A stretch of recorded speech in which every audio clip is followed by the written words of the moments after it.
Domenico101MMA.com.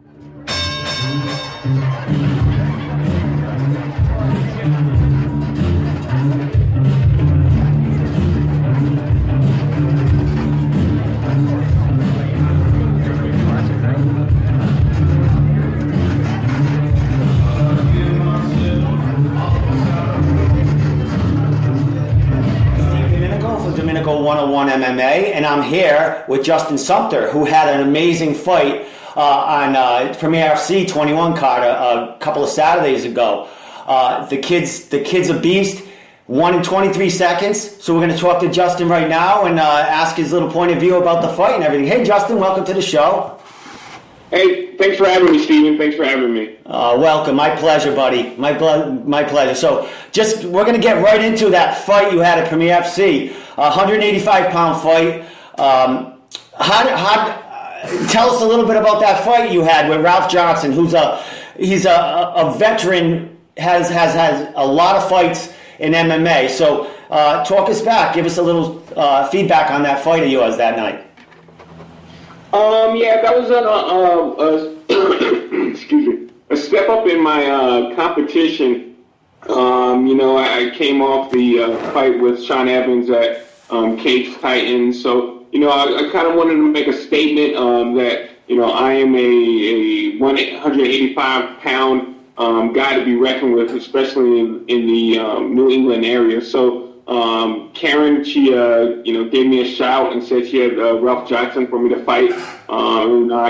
She took it and was definitely looking for a I don't want to say a quick victory, but a nice fight where I got to showcase my skills.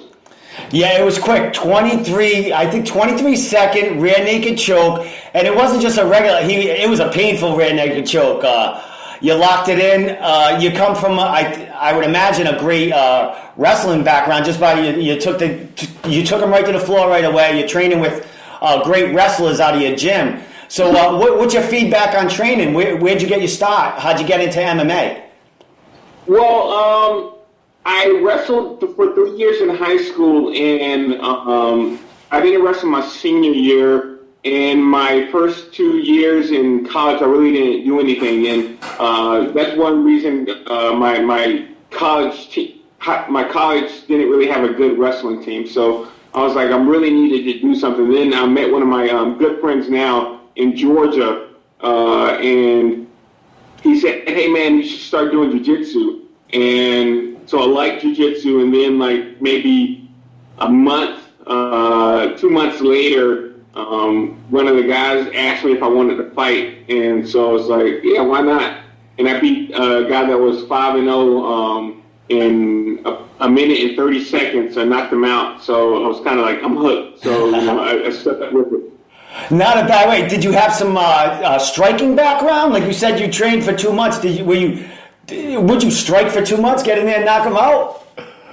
Not really.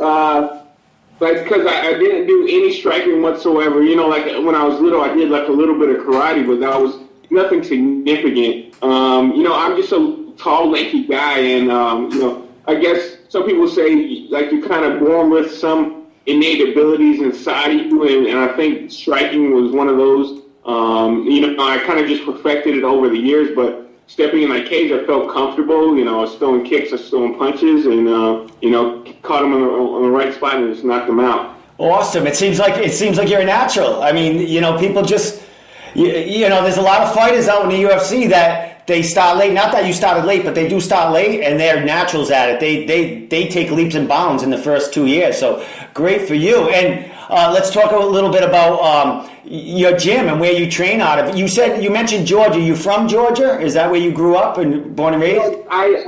Originally, I was born in South Carolina. I moved to Georgia with my mom, and I was raised in Newnan, Georgia. Went to high school, East Coweta High School, and went to college, Georgia Southern. I just moved up to Connecticut in the last 2 years, one for looking for a new position. After graduating college, I was looking for new things, new environments, and the company I work for, they sent me up here to Connecticut. So I've been here. I got here in 2014. So that's awesome. So you have a stable job that you have to fall back on, and you train and you fight as a professional fighter. So you're you're doing pretty good for yourself coming to Connecticut, huh? Yeah. I kind of set goals for myself. So I really wanted to fight, but being that I have a bachelor's in science and civil engineering technology, so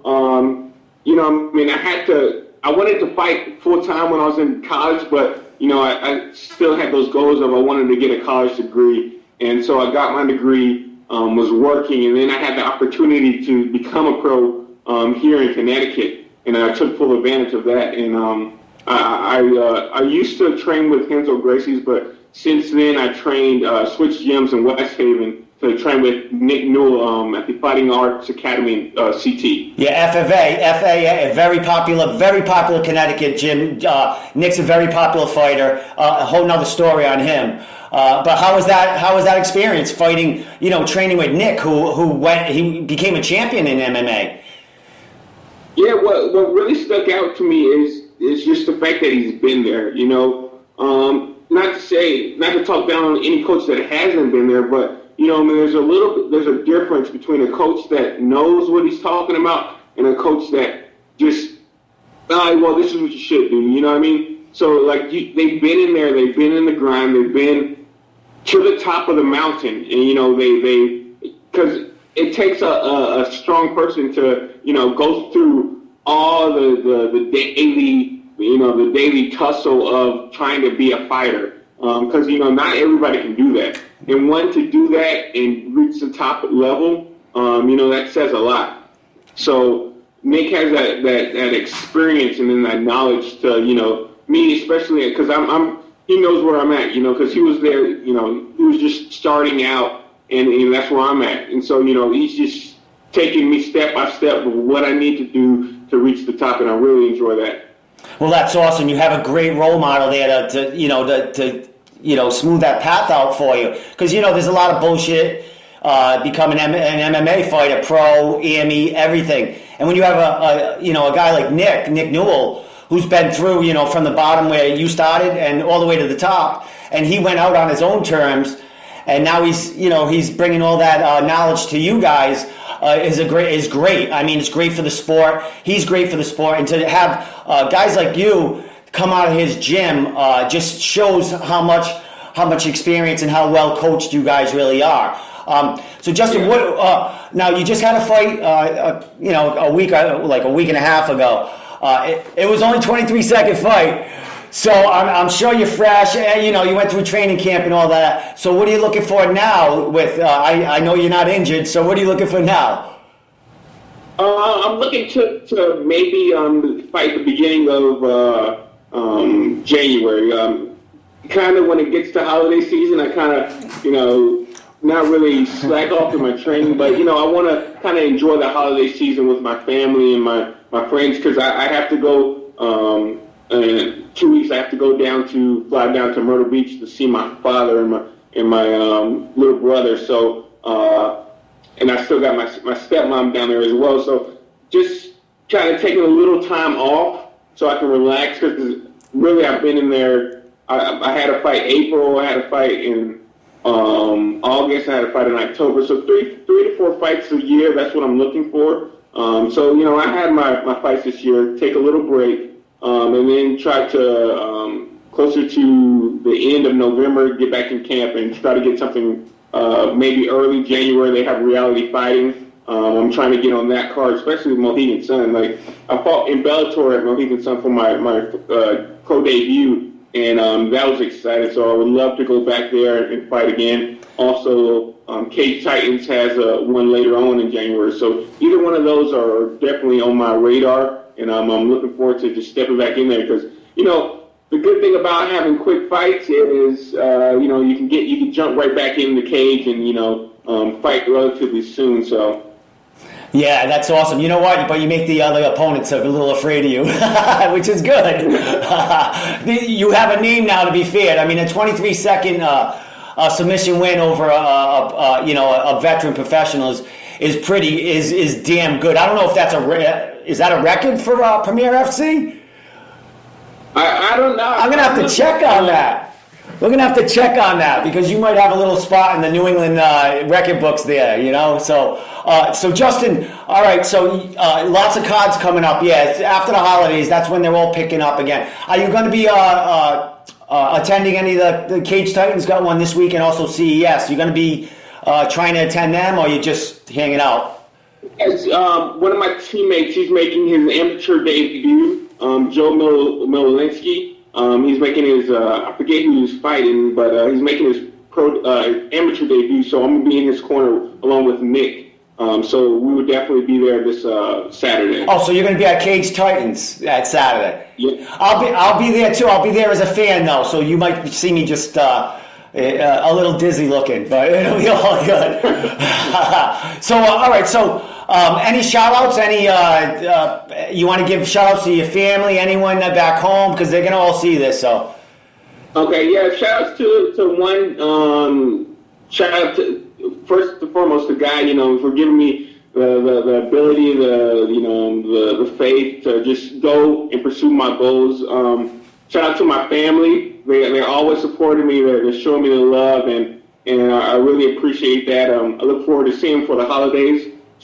Big shout out to FAA, one of the best teams that I've ever fought for. Not overshadowing the teams that I was with before, but this is one of the teams I think I can definitely find a home with and grow as an athlete. So big shout out to them, all my training partners, and big shout out to the people who are fighting this weekend. I got Carlos, one of my good friends. He's fighting in Bellator, making his Bellator debut this weekend. So big shout out to him. So that's all you got. See, you have a full army of fighters that help you and to look up to, and I'm sure there's some guys in the gym that look up to you just starting out from where you were. So Justin, I wish you nothing but the best in the future. I know I'm going to be looking for you in January, somewhere in January for Cage Titans and one of those cards. And I'll see you Saturday night. Definitely, I'll see you and Nick. We'll get a couple of pictures, and I wish your training partner well on that fight, and maybe I can get an interview with him afterwards. So we'll hang out. We'll hook up there. But thanks for coming on the show, and I'm definitely going to be showing a lot of you coming up on my page and my YouTube channel. So good stuff, man. And I appreciate it. And one more thing, just if anybody's out there, hey, go to my Facebook page and like my athlete page. I'm really doing a big push. I don't know if you saw I have like a little web series of the training camp up to the fight with Ralph. So if you want, just check that out, share it. I'll share it. I'll share it definitely. All right. So Facebook, are you on Twitter, Instagram? Anywhere else they can find you? Yeah, Facebook, Instagram, and Twitter. They're all the same tags. Just you can type in Justin Sumter, and they'll all pop up. Awesome, buddy. I'm sure you're going to be getting a lot of hits on them today. Well, maybe tomorrow. This will be out tomorrow. But thanks for coming on the show, Justin. And you have yourself a great night. And I'll see you Saturday. All right. Thank you very much. See you. All right, my friend. Thanks for coming on. Take care. All right, bye. That was Justin Sumter. He's had a 23-second rear naked choke against Ralph Johnson at Premier FC 21. Nothing but high hopes for him. He's training with Nick Newell, who we all know who Nick is, and his background. And I'm sure we're going to hear a lot of great things in the future from Justin. 185-pounder. The kid's a beast, and I can't wait to see him out there again. So stay tuned for our next show on Domenico101MMA, and you have a good night. 95 pounds, he represents FAA. Please welcome Justin Sumter.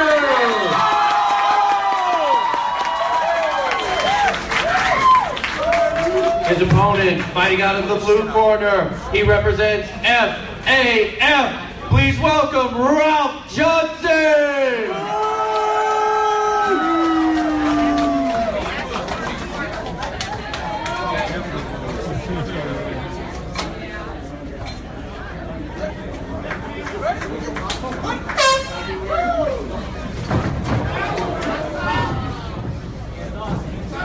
Make him pay for this fight, Justin!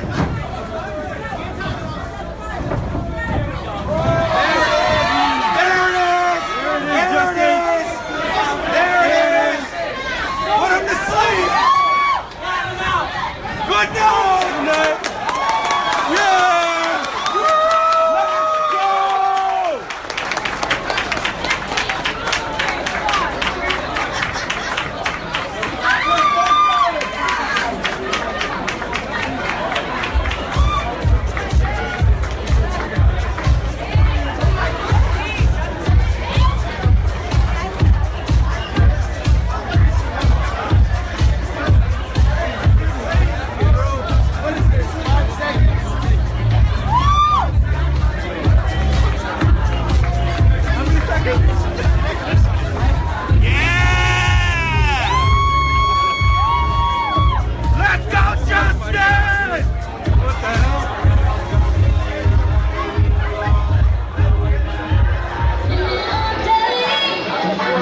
that concludes our show. You guys have been fantastic. I hope you had fun here at Premier Fighting Championship 21. Come continue to party with us at Captain Jimmy's in